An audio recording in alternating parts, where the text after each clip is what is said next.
Hi hello welcome to వలెన్ TV today's updates. AP మంత్రివర్గం పలు కీలక నిర్ణయాలు తీసుకుంది. 55కు పైగా అజెండా అంశాలపై చర్చించింది. స్థానిక సంస్థల్లో రూరల్ ప్రాంతాల్లో బీసీలకు 34%, అర్బన్లో 33.1% రిజర్వేషన్లు కల్పించాలని నిర్ణయించింది. మేయర్ ఎన్నికలకు ప్రత్యక్ష పద్ధతిలో వెళ్లాలని కేబినెట్ నిర్ణయం తీసుకుంది.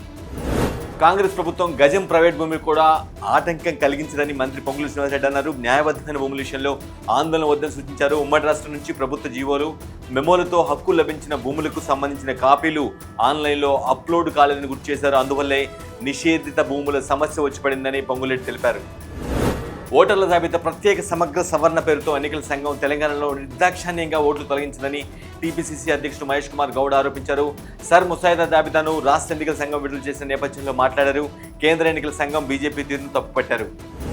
ముఖ్యమంత్రి రేవంత్ రెడ్డిపై బీఆర్ఎస్ నేత మాజీ మంత్రి హరీష్ రావు మరోసారి తీవ్రస్థాయిలో విరుచుపడ్డారు. రేవంత్ రెడ్డి తుగ్లక్ నిర్ణయాలతో రాష్ట్ర పాలన పిచ్చోడి చేతిలో రాయిలా మారిందని విమర్శించారు. రాత్రికి రాత్రే కాలనీల్లో ప్రభుత్వం అమ్మిన భూములు, హెచ్ఎండి అమ్మిన భూములను కూడా నిషేధిత జాబితాలో పెట్టారని మండిపడ్డారు.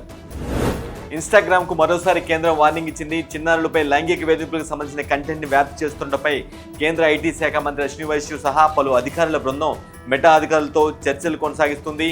ఈ క్రమంలో బాలలపై లైంగిక వేధింపులకు సంబంధించిన ఏ పోస్టును సహించబోమని మెటా సంస్థకి తేల్చెప్పినట్లుగా కేంద్రం వెల్లడించింది. కాంగ్రెస్ పార్టీ ప్రధాన కార్యాలయంలో వందే మాతర గేయం ఆలాపనపై వివాదం అంతకంతకు ముదురుతోంది. అయితే పార్టీ అధ్యక్షుడు ఖర్గే మాత్రం తమ తీరును సమర్థించుకునే ప్రయత్నం చేశారు. జాతిపిత మహాత్మా గాంధీ, జవహర్లాల్ నెహ్రూ, సర్దార్ వల్లభాయ్ పటేల్ పాడిన గేయాన్నే తాను ఆలపించారని ఖర్గే స్పష్టం చేశారు. అయోధ్య రామ మందిరం విరాళాల కేసులో శ్రీరామ జన్మభూమి తీర్థక్షేత్ర ట్రస్ట్ మాజీ ప్రధాన కార్యదర్శి చంపత్ రాయ్కు యూపీ ప్రభుత్వం ఏర్పాటు చేసిన సిట్ క్లీన్ చిట్ ఇచ్చింది. ఆయనతో పాటు ట్రస్ట్ మాజీ సభ్యుడు అనిల్ మిశ్రా కూడా క్లీన్ చిట్ ఇచ్చినట్లుగా తెలుస్తోంది. చంపత్ రాయ్కు విరాళాల చోరీ కేసుతో ఎలాంటి సంబంధం లేదని సిట్ తన తొలి నివేదికలో స్పష్టం చేసినట్టు సమాచారం. మరణశిక్ష అమల్లో ఉరితీయడానికి బదులు ప్రాణాంతక ఇంజెక్షన్ వాడాలని చేసిన అభ్యర్థనను సుప్రీంకోర్టు తోసిపుచ్చింది. మరణశిక్షను అమలు చేసే పద్ధతిగా ప్రస్తుతానికి ఉరితీయటమే కొనసాగుతుందని తాజాగా స్పష్టం చేసింది. దోషికి తక్కువ నొప్పి కలిగించి వారి గౌరవాన్ని కాపాడే విధంగా ప్రత్యామ్నాయ పద్ధతులను అవలంబించాలని కోరుతూ అత్యున్నత న్యాయస్థానంలో పిటిషన్ దాఖలైంది. దీన్ని తాజాగా ధర్మాసనం కొట్టివేసింది. టాటా సన్స్ వార్షిక సర్వసభ్య సమావేశం అనుకున్నట్లుగానే వాయిదా పడింది. తగినంత కోరం లేకపోవడంతో ఈ పరిస్థితి తలెత్తింది. టాటా గ్రూప్ కంపెనీలకు హోల్డింగ్ కంపెనీ అయిన టాటా సన్స్ చరిత్రలో ఇలా జరగడం ఇదే తొలిసారి. పాకిస్తాన్ మాజీ ప్రధాని ఇమ్రాన్ ఖాన్కు భారీ ఊరట లభించింది. ఆయన ఆరోగ్యం రోజు రోజుకు క్షీణిస్తుండటంతో వెంటనే ఆసుపత్రికి తరలించాలని అక్కడి అత్యున్నత న్యాయస్థానం ప్రభుత్వ అధికారులను ఆదేశించింది. ఇమ్రాన్ వైద్య నివేదికలను ఉటంకిస్తూ కుటుంబ సభ్యులు, పాకిస్తాన్ తెహ్రీక్ ఏ ఇన్సాఫ్ పార్టీ నేతలు ఆందోళన వ్యక్తం చేస్తున్న నేపథ్యంలో సుప్రీంకోర్టు ఈ ఆదేశాలు జారీ చేసింది. భారతీయ ఎన్నికల సంఘం పనితీరును అమెరికా అధ్యక్షుడు డొనాల్డ్ ట్రంప్ ప్రశంసించారు. ఓటర్ ఫోటో ఐడి లేకుండా ఇండియాలో ఒక్కరు కూడా ఓటేయరని అన్నారు. గత ఎన్నికల్లో 64 కోట్ల మంది ఓటేశారని గుర్తు చేశారు. అమెరికాలో కూడా ఓటర్ ఫోటో ఐడి అవసరం ఉందని ట్రంప్ అభిప్రాయపడ్డారు.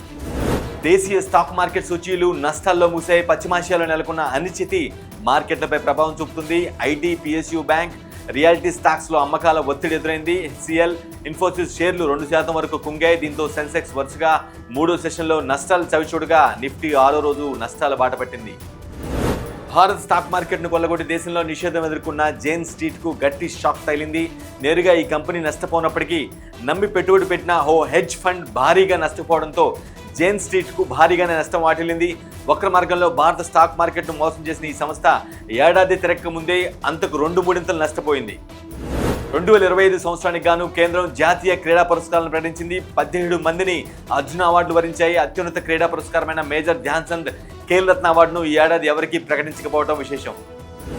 బాలీవుడ్ నటి సోనాక్షి సిన్హాపై సోషల్ మీడియాలో జరుగుతున్న ట్రోలింగ్ అంశంపై ఆమె తండ్రి ప్రముఖ నటుడు శత్రుఘ్న సిన్హా సంచలన వ్యాఖ్యలు చేశారు. తన కూతురుపై వస్తున్న ఆన్లైన్ దాడి పూర్తిగా ఆర్గానిక్ కాదన్నారు. దీని వెనక బీజేపీ ఐటీ సెల్ హస్తం ఉందని బాంబు పేల్చారు. ఇవి ఇవాల్టి వలెన్ టీవీ న్యూస్ అప్డేట్స్. మళ్ళీ మరికొన్ని వార్తల్లో రేపు కలుద్దాం. చూస్తూ ఉండండి వలెన్ టీవీ.